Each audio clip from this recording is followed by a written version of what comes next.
Saudara-saudariku yang terkasih dalam Kristus, pada minggu biasa yang kelima ini saya mengajak kita merenungkan sabda Allah dengan tema hidup Kristiani, hidup yang transformatif. Ini seperti kuliah ya. Semua sudah jadi Kristen? Di mana pertama kali disebut Kristen?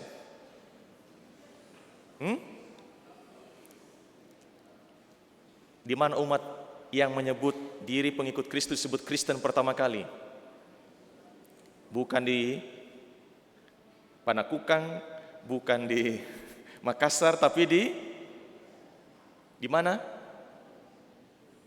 Tidak ada yang ingat. Di mana untuk pertama kali disebut Kristen? Di Antioquia. Ini bedanya orang Katolik dengan tetangga, ya. Tetangga beritanya, oh ya, kalau yang Katolik tunggu dulu, saya googling. Ya. Untuk pertama kali disebut Kristen itu di Antioquia. Ya, nanti bisa diulik, dicari dalam Kisah Para Rasul bab 11 ayat 26.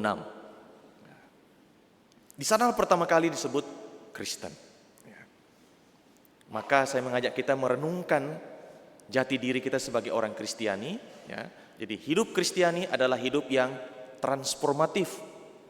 Dan kita semua menjadi bagian dari komunitas Kristen ini sejak kita baptis. Saya tidak tahu di mana kita dibaptis. Ya. Mungkin juga ada yang baptis darurat. Ya. Tapi sejak kita dibaptis, kita menjadi anggota gereja. Yang kepala gereja adalah Kristus. Dan untuk itu hari ini Tuhan Yesus mengingatkan kita melalui khotbah di bukit. Ia bersabda, "Kamu adalah garam dunia." Saya kira tidak ada yang tidak tahu garam. Apalagi yang sudah tua, senior, yang sudah lansia, sudah banyak makan garam. Maka jangan heran tensinya tinggi. Banyak makan garam artinya banyak pengalaman, itu ungkapannya. Tapi juga kalau banyak makan garam, kelebihan jadi hipertensi. Ya, maka kemana-mana apotek mobile. Ya. Lupa nanti kena stroke kalau lupa minum obatnya. Ya. Tapi garam sangat-sangat penting. Kalau kekurangan garam apa yang terjadi? Kena penyakit gondok. Iya. Lain kalau gondok karena habis uangnya, ya. Ini efek dari kekurangan garam. Maka garam itu begitu penting. Ya. Tapi yang cukup. Nah, bagaimana kerja garam? Kita semua tahu. Ya. Garam itu dia mau garam besar atau garam yang halus, yang kasar atau yang halus. Begitu dimasukkan ke makanan, apakah masih kelihatan garamnya kalau sudah diaduk? Tidak. Dia menghilang, ya, tak kelihatan. Tetapi yang tak kelihatan memberi rasa. Makanan jadi enak. Ya. Biar bagaimana bagusnya campuran bumbu tanpa garam. Coba, pasti orang akan mengatakan masakan ini hambar. Sekalipun chef yang sudah terkenal yang masak. Biarpun ibu di rumah biasa disebut master chef, tapi tanpa garam makanan tidak enak. Maka garam dijadikan metafor oleh Tuhan Yesus untuk menunjukkan jati diri kita sebagai pengikutnya. Sebagai pengikut Kristus kita adalah garam. Ya. Kecil sekalipun bahkan tak kelihatan, tapi kalau kita menyadari, menghayati misi kita, kehadiran kita dimanapun mestinya memberi rasa. Memberikan makna. Tadi saya mendengar satu,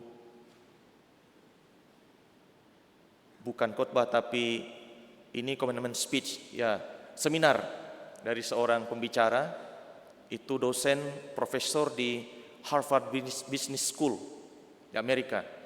Dia orang Katolik, memberikan ceramahnya ini di sebuah sekolah Benediktin.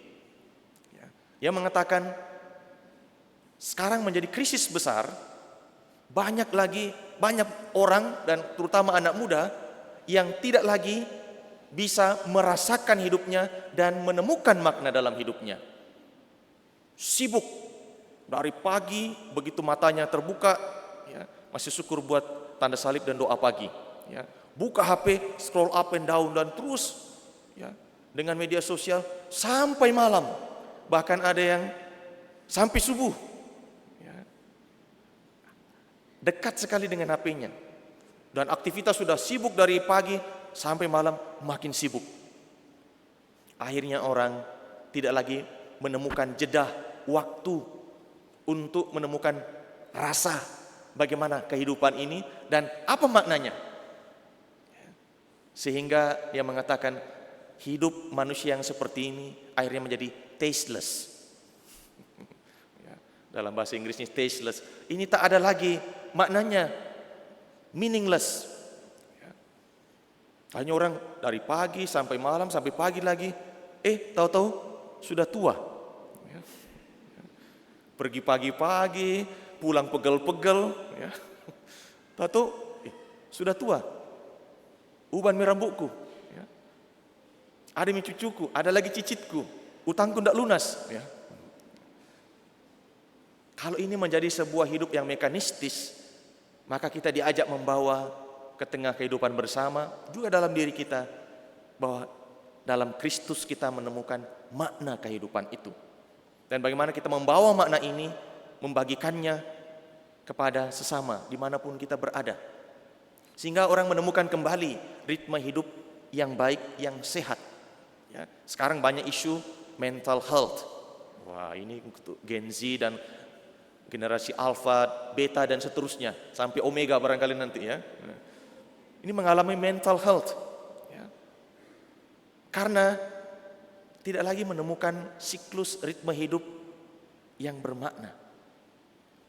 Maka kita semua yang menemukan pengharapan di dalam Kristus, yang berjumpa dengan Kristus, bahkan hari ini disapa melalui sabdanya, sebentar lagi diberikan kesempatan bersatu dengan Kristus dalam Ekaristi, diajak untuk membawa makna dalam kehidupan kita dan membagikannya kepada sesama. Sekarang saya mau tanya di sini, apakah ada siapa yang sudah berkeluarga? Istri? Berapa orang? Suami? Ya, saya mau tanya istri. Istri, apakah suamimu memberi rasa dalam hidupmu? Rasa yang enak atau yang tidak enak?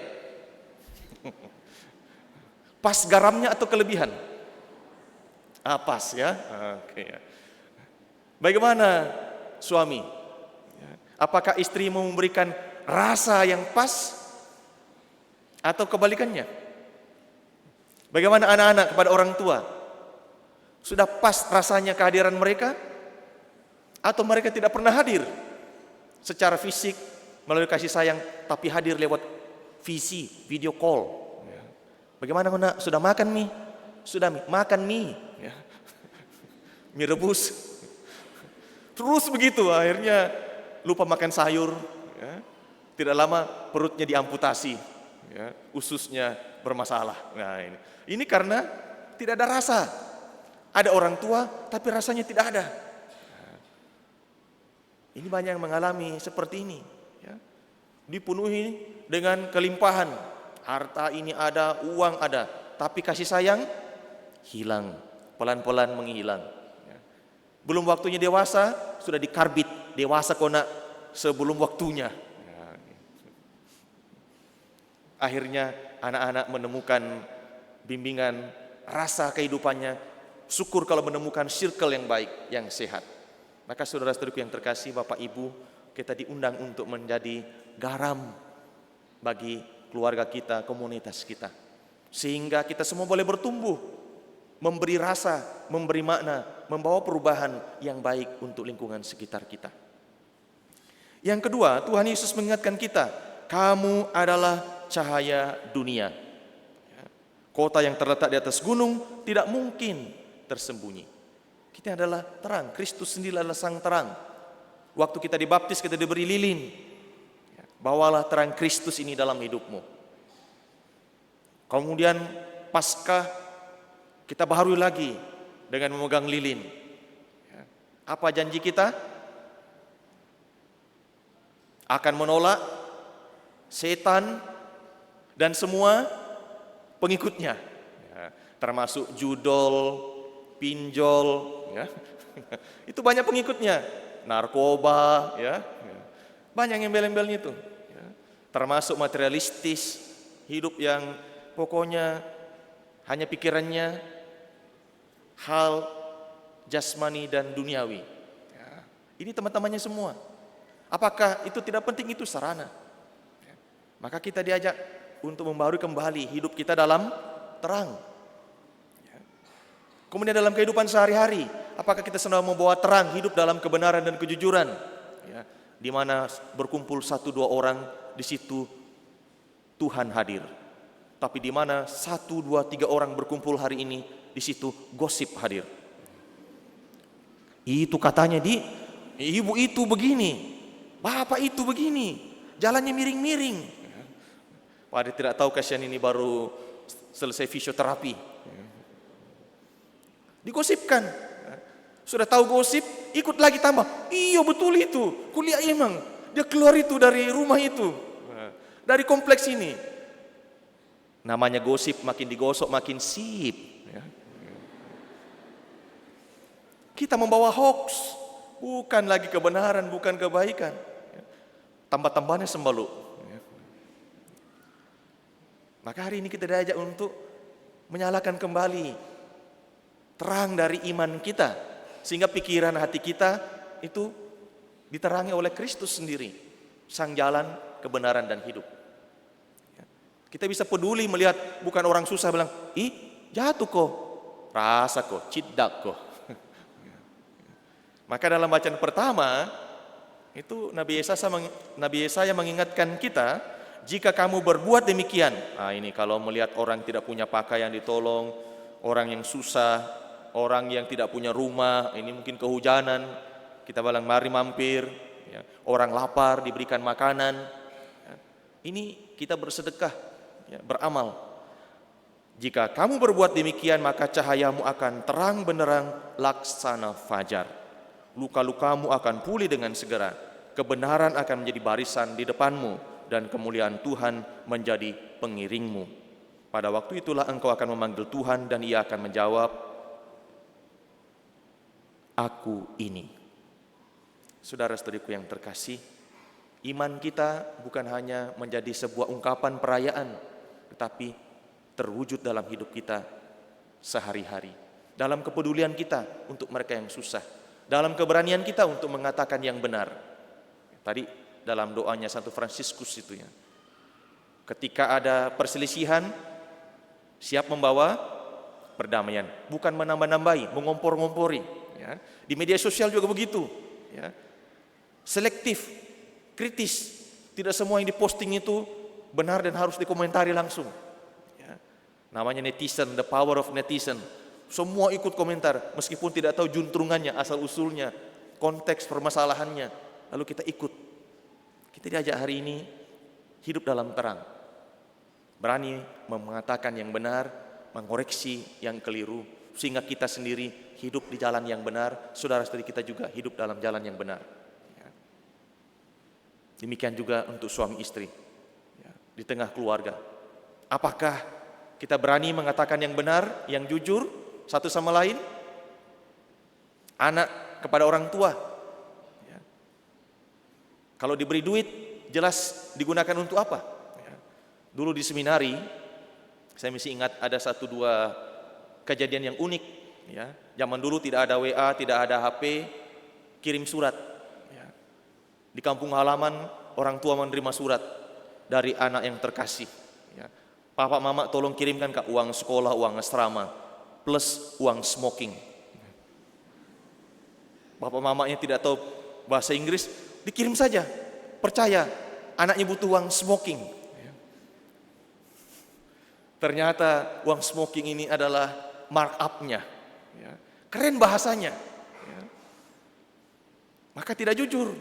Nah ini yang saya katakan, sebetulnya Gedung Merah Putih KPK tidak perlu. Kalau kejujuran itu mulai dari rumah, di sekolah, maka masyarakat kita aman. Tidak ada lagi OTT. Ya. Tidak ada lagi pengadilan ini orang korupsi. Dan Indonesia pasti akan berseri-seri, 2045 Indonesia akan emas. Bukan cemas, apalagi lemas. Kalau masih terus ada korupsi, biar bagaimana hebatnya negeri ini, sumber daya alamnya diekstraksi. Saya sudah melihat sekian pulau ini sudah digali, termasuk kalau Sulawesi Tenggara, mau ke Sulawesi Tengah, itu gunung-gunung sudah digali, entah dibawa ke mana. Saya ke Kalimantan, oh itu berton, metrik ton itu batu bara diangkut, ya, pakai kapal. Harusnya masyarakat di situ tinggal ongkang-ongkang kaki dan belajar mengembangkan IT, sistem dan segala macamnya, karena makmur. Tapi buktinya Indonesia masih berjuang tertati-tati karena ketidakjujuran mulai dari hal yang kecil, besar-besar akhirnya jadi koruptor. Ya. Maka mari kita hidup dalam kejujuran. Memang tidak mudah, ya.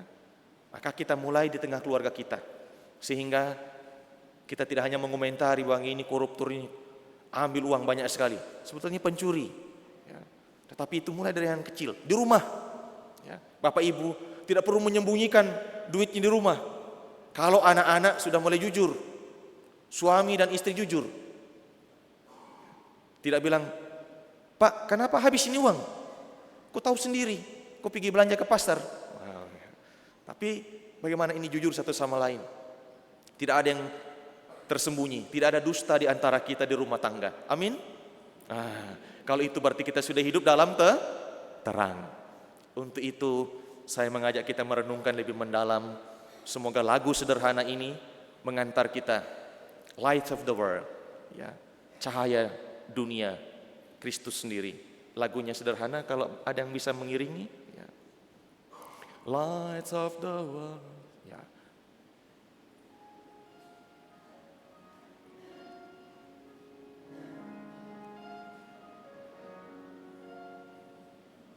Light of the world, you step down into darkness.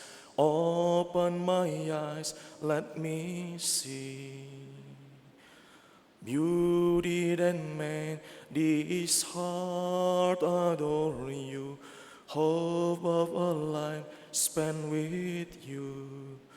Here I am to worship, here I am to bow down. Here I am to say that you are my God. You are together lovely, altogether worthy, altogether wonderful to me. Light of the world, you step down into darkness. Open my eyes, let me see. Beauty that made this heart adore you. Hope of a life spent with you. Cukup ya. Light of the world, cahaya dunia, Kristus sendiri. Dan kita semua sudah menerima Dia. Semoga kita yang bersatu dengannya menjadi cahaya, menjadi terang di tengah dunia dimanapun kita berada. Tuhan memberkati kita sekalian.